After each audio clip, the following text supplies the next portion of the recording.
What's up, everybody? This is Ted, and this is Nerds Make Sense. And lately, I've been on this huge Dragon Ball Z binge again. It's one of my favorite animes, and I've been playing the app game Dokkan Battle. I've been doing all that, so I've been super into Dragon Ball Z again. It's like they come in phases. I'm always gonna be a fan, but I'm not gonna sit there and watch every single episode every day. But I haven't watched it in a while. Super's been out, been off the air, waiting to see what comes next. So I've just been playing Dokkan Battle and scrolling through what I have. I landed on Goku Jr. and it made me think about Goku Jr. Why? Because I like Goku Jr. a lot, and I sat here and thought, why do I like Goku Jr.? Because I'm not a huge fan of GT, and that might be a whole other topic for another video.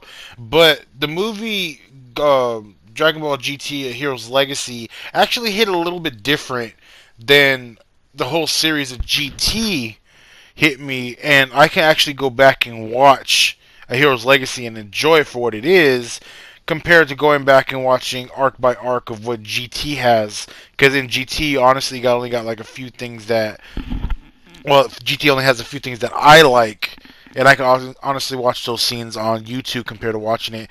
But when it comes to Hero's Legacy, I can actually sit down and watch that movie from beginning to end and enjoy it. I guess the first thing that really hits me about this show is that this movie is that there's no one, like, this takes place 100 years after the fight with Goku and Super Baby. I don't know if it takes place right after or after the whole GT arc. I don't know where this lands because you know how some Dragon Ball Z movies are in between arcs. I don't know if that's the case. I don't know. I just know that it said that, so we're just going off of that. So 100 years after that, all the Z fighters passed away due to natural causes. It's peaceful, and now just hearing that from the beginning of the movie, you get the sense like, okay, there's no one here to help if things get bad, and obviously, it's about our main character who is Goku Jr., the great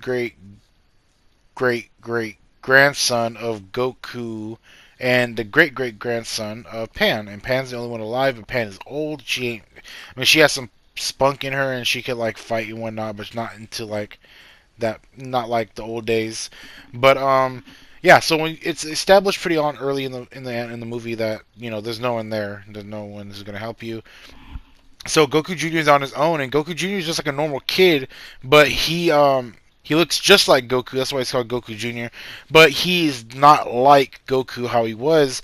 Goku was pure and free spirited, but when anyone tried to challenge him or he'd seen something was wrong, Goku would actually try to, hey, that's not right, or why would you do that? But not Goku Jr., complete opposite. If he was getting bullied or getting something stolen from him, he'll be like, haha, that's a good one, guys. I'll catch y'all later. He wouldn't defend himself. He had no backbone. Even Pan said that when she tried to train him. And so you already see that kind of difference. Like, we haven't really seen anything like that. I mean, even Gohan had his limit of when, like, if he was pushed, he would push back. But I guess between how many, I don't know whose son this is, but basically, just over the years, like, you just got this guy who looks like Goku, but he's the complete opposite. But he is pure heart. You could tell, like, he's honestly, he doesn't think of anything mean or anything evil.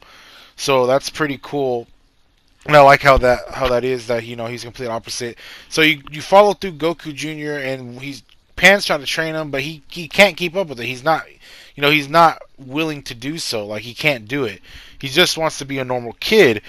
And then Pan gets upset because I guess Goku got beat up, or he got his pen stolen. He got his pen stolen, and their Pan was like, "Why aren't you defending yourself? Like, what would your grandfather think? Your grandfather did this and that." And then she, I guess, her high blood pressure or something, and she passed out. Goku Jr. thinks she's dead, and I don't know why the paramedics take her, but they leave Goku in home. He's just like 8 or something. I don't know how old it is, but he remembers the Dragon Balls, and he wants to go to where he knows where one is at, which is Goku's home, where he grew up as a child. And this sort of does something different what GT tried to do, but they kind of failed. In GT, the first whole arc is like, oh, let's bring back the gotta find the Dragon Balls, da da da, but in space, sci-fi. But in this one, it's sort of the same thing, but in a sense, Goku Jr. doesn't know the whole legacy of the Dragon Balls. He thinks it's singular, so he's gonna go look for one. But at the same time, it has the same journey about it as the old Dragon Ball, but I don't know why it's executed the way GT has it. in the first arc, because that was completely boring. I'll skip over that no matter what. So Goku Jr. tries to go on this journey into the woods, and he finds one of the bullies that are bullying him, Puck. I think his name is Puck. And he goes with him just to see if he can do it, because he's like, you can't go in there, bro. Those monsters are murky, bro. And he's like, nah, I gotta go find it. It doesn't matter.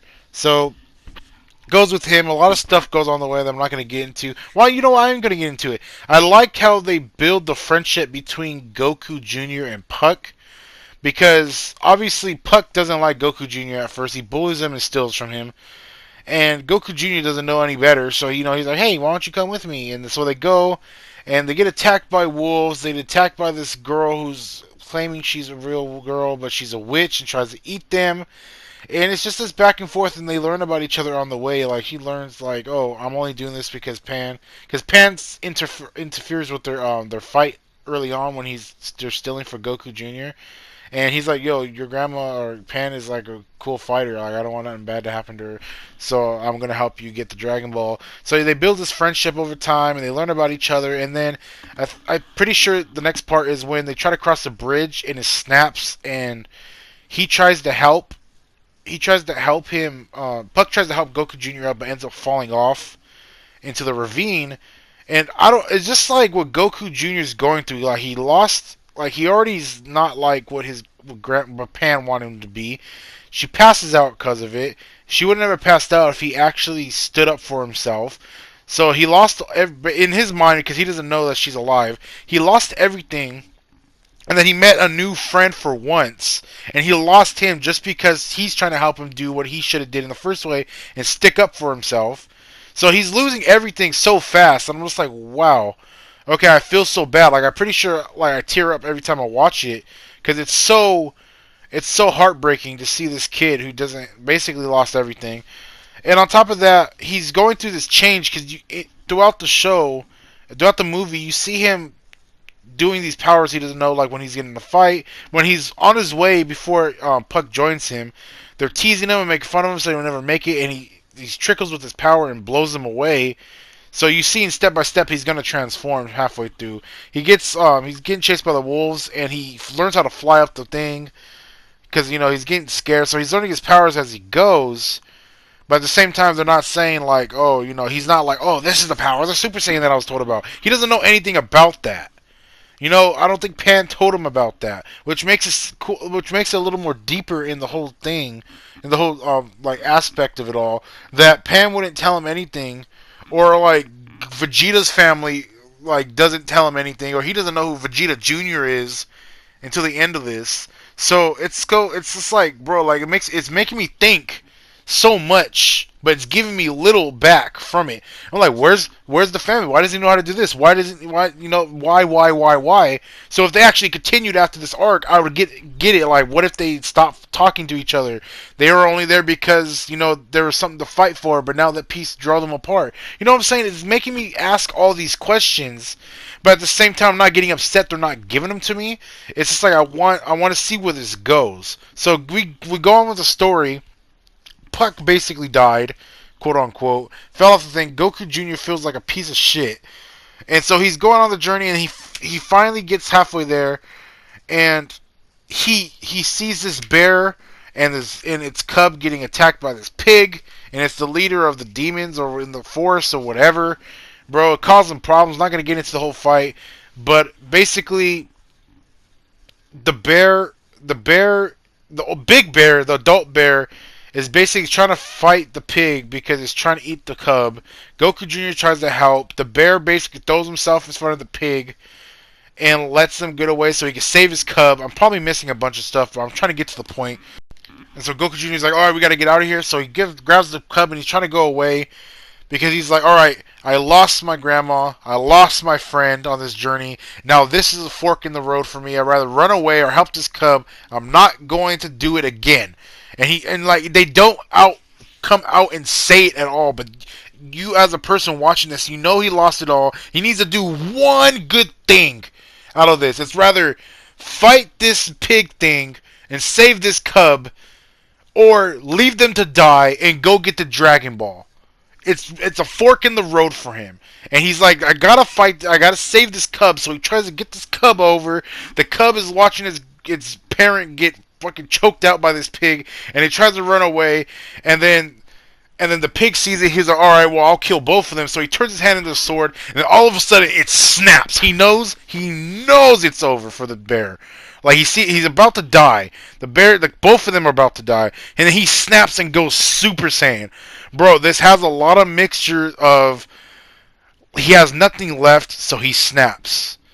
He has reminiscence to Goku going Super Saiyan when it's first. And if you know me, I'm tired of like everyone like, oh, when Goku went Super Saiyan for the first time, it's so amazing, bro. I could watch that clip over 1,000. No, it is a good scene, but do not overplay it. It's like in Naruto when they show the Gaara versus Rock Lee fight. No.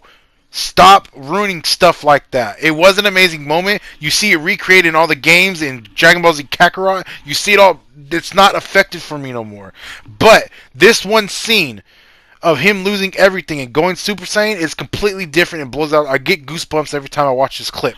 He goes Super Saiyan. He grabs the bandana on like he's Bardock. So he's not only connected to his Super Saiyan transformation isn't only connected to his lineage of Saiyan, is connected to Goku and also connected to Goku's dad Bardock. So there's a lot of stuff being mixed in here, and he just snaps, bro. He goes after the pig. The pig's like, yeah, bro, I'm gonna eat you too, and then Goku just annihilates him, bro. Goku Jr. annihilates him, and you see this kid who's fragile, who lost everything. Like, I'm not gonna keep saying that so you can understand it. He lost everything. He gets bullied. He has no backbone. Become this ultimate warrior out of nowhere, and just annihilates this pig. He doesn't kill him. Well, I guess he does kill him. He pushes him into the wall. Rocks collapse on him. The pig's like, bro, you're not gonna kill me. And then he just dies. The other demons see it. He just fucking run, and it's over. And he saves the day. He did it. He's like, if I don't find this Dragon Ball, or if this Dragon Ball doesn't work, at least he knows he did one good thing. He saved somebody instead of letting everyone basically die in his mind, quote unquote, because he doesn't know they're dead. He did something good he did something. He stood up for what he needed to stand up for, and he finally did it. Okay, and that's a lot in the movie. Like, that's something in GT that I didn't feel until probably till I don't even know if I felt that until the end when Goku was going away. Like, I didn't feel any connection to like anything. I mean, everything, all the fights in the Omega Shenron fight was cool and all of that, but I don't think I had a connection to the whole first arc. This is doing better than the first arc of GT has ever done. So he did that, and the bears are like, bro, the bears don't talk, but they're going with him to go find the Dragon Ball. He finally gets to Goku's house, right? He finally gets to Goku's house, and he finds the Dragon Ball, and he's like, all right, Shenron, grant my wish, blah, blah, blah. And then, he knows this doesn't work. We know as fans that it's not working because he needs all 7, but he doesn't know that. So he's upset, and the bears are like, bro, like they feel bad because obviously they could hear him. I guess, I don't know. They make this face like, oh, I'm sorry, bro. So he throws the ball, and then it rolls and hits someone's foot, and it's freaking Goku. All right, and this scene gives me chills too, because there's all these naysayers. Goku's a bad father. Goku doesn't care about his family. Vegeta's so much better because Vegeta cares about his daughter and Trunks. Yada yada. Well, they had to give Vegeta that because he would have been just like Goku either way, but not stupid. He would have been like, oh yeah, forget it. Oh yeah, forget it. Well, we're both gonna go straight forward. Someone had to have character development, but I know as a Goku fan, Goku does care about his family, but he cares about the world and everything else in front of it. And you get that out the way. So now, what I'm trying to say is that everyone says that Goku doesn't care about his family. So he appears out of nowhere again, thinking he broke the wall like he did when he punched Bojack. But I don't know if he could really do that if that's real. But in this movie, this whole movie isn't canon anyway, so they did it again. So he comes down like a guardian angel. He's like, hey, silly, you need all 7 for this. And he's like, who are you? Even though you look just like me. And he's like, oh, I'm your great, whatever, bro. I'm just your Grandpa Goku. And he was just like, and then he's like telling him, like, bro, like, you did so much. Like, how do you feel? Like, I'm so proud of you. Like, Pan says you would never be like me, but you're even better. He's like, you got courage. You got your courage to move on from what you were, the shell of a person you were. Like, look what you did to get here. And Goku Jr. is like, well, yeah, but I let everyone down. He was like, you let everyone down, but you found something. You found something on the way there. Anyone who went through all that, or like if this was real life and your grandmother just had a heart attack or something because of something you did, and you set on a journey with someone you don't know, become friends with them, and accidentally get them killed, and you think it's all over, like, dude, you would have given up a long time ago, but not this kid. He fought for what he did. He went with, I don't want to say fought. He continued on his journey because he knew he could not go back and face the fact that he lost everything. He had to do this because if not, Pan's life would have been in vain, and so would have been Puck's. But Goku's like, no, bro, you got something on the way here. You got something, and you earned it. Look at what you did in a short amount of time. And he was like, but I lost everybody. And then, like, out of nowhere, this police copter comes. Pan's alive. Puck's alive. I don't know how, but Puck's alive. And he's like, yes, the Dragon Ball did it. And Goku's like, no, you did it. You did it. Anyone would have given up in your position, but you did it. Is I'm proud of you. And then he disappears. That was such a Goku thing that I understand what people get when they say that Goku doesn't care about his family, all that yada yada. I get it, but you gotta understand that Goku does care, right? And this was such a like a Yoda Force Ghost type of thing with me, where like he's not even supposed to be able to see Goku or talk to him like that. We only seen that, like I said, in the BoJack movie when he went there and punched BoJack when he was about to kill Gohan. Like, we haven't seen anything like that, but he went with Shenron and did all this stuff. If this takes place after GT, he went with Shenron, so he has all this other stuff, so he's probably able to do that. So he's able to come down and do that and, like, tell Goku Jr. that. And, like, he didn't really have to. You know what I'm saying? He didn't have to, but he did. Just because he's seen, like, he watched what Goku Jr. went through, obviously, and said, you know what, I gotta go out and talk to him, bro, because he needs this. When Goku Jr. sees Pan and Puck are alive, dude. He's thinking, like, dude, we did it. I did it. Dragon Balls did it. And again, Goku reminds him, like, no, dude. Dragon Ball had nothing to do with it, dude. You opened your own doors by yourself. So if you go back to the beginning, Pan's trying to get him to react and train so he can defend himself. These bullies are trying to get him to get something out of Goku Jr. and trying to get him to react and cry, but Goku Jr. is not doing it. So all these people were trying to make him do things, but he did it by himself. By himself. Like, yes, he could have went the other way. Like, throughout this, you see Goku Jr. running away from anything. He finally ran towards something at the end of this. And, like, you could tell by how hyped I'm getting, like, talking about this. Like, I didn't feel any of that in GT whatsoever. The fights were cool, yes. Some of the characters are cool, yes. But, like, from a beginning to end aspect, I'm like, oh, yeah, I could take 17, I could take Omega Shenron and Super Baby, and Super Saiyan 4 Gogeta and just be like, yeah, okay, cool. But I can't take the whole thing in whole and say this was great. Like, this one movie or special or whatever it is did. I can't take it away from it, bro. It's just so good. And Goku tells him that keep your courage, keep your pureness of heart. That's your armor. And then he takes it away, and then that's the end of the movie. Honestly, Goku didn't need to be in this movie whatsoever. He didn't have to, but just as adding it after everything Goku Jr.'s been is just frosting on the cake for me. You know, it's just so great of a movie. It has a good purpose, and then like I mentioned before, it has me asking all these questions, like, how come, like, Vegeta's family never stayed in touch? How come, Goku's family never stayed in touch? Like, where you would have thought Goten and Trunks would have been cool, or they would have taught him something, or they would have been alive. Well, no, they're older, so they probably would have died of natural causes. But, ask all these questions, and they didn't give it to me at the end of this, but I was okay with it. I wasn't there mad being like, well, it didn't explain what happened to Vegeta's family or Vegeta Jr., and we didn't see into the end of the actual Dragon Ball GT series. But, it's just like, I didn't need to know that. Like, this little one thing gave me all sorts, and that's what gave me all sorts of feelings and completeness more than the whole series of GT did for me. Like, I didn't need, like, Super Saiyan 4 or anything in this movie, or, they didn't, like, I'm pretty sure if they wanted to, they could have brought, like, Super Saiyan 4 Goku and be like, hey, grandson. Like, they didn't need to. They was just pure. It was just like earnest story, honest story, and like I loved it.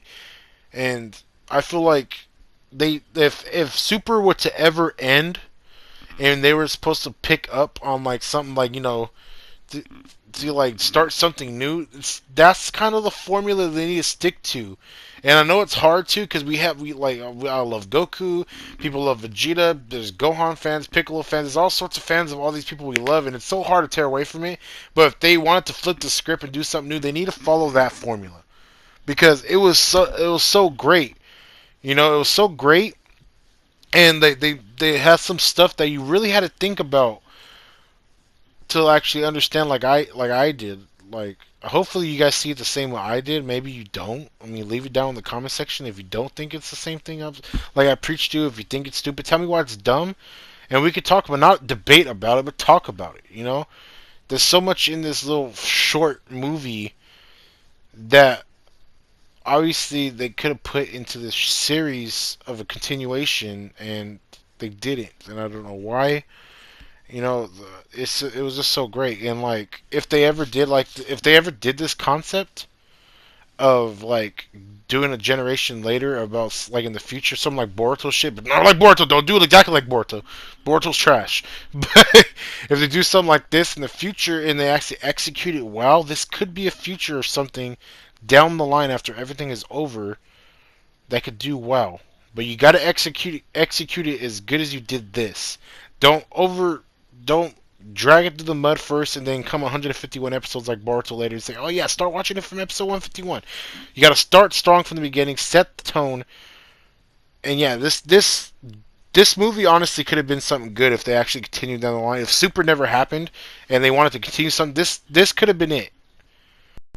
I hope you liked this video because I really love enjoying doing this type of thing. And this has always been something that's always been on my mind. And I guess you could thank Dragon Ball Z Dokkan Battle for making me want to do this video. I'm on this huge Dragon Ball train right now, so I'll probably do more Dragon Ball Z videos until more something concrete comes out. I want to do anime reviews. I mean, I know Tower of God's out. I want to do stuff like that, but I don't know, guys. And believe me, I'm trying to get stuff to where when I talk about things, like if I want to do Naruto stuff, I'll play Naruto. And I have Dragon Ball Z Fighters, so if I can try to be good, because I suck. So if you see clips of Dragon Ball Z Fighters, it's me getting my ass kicked, right? So I'm probably going to play in arcade about for it.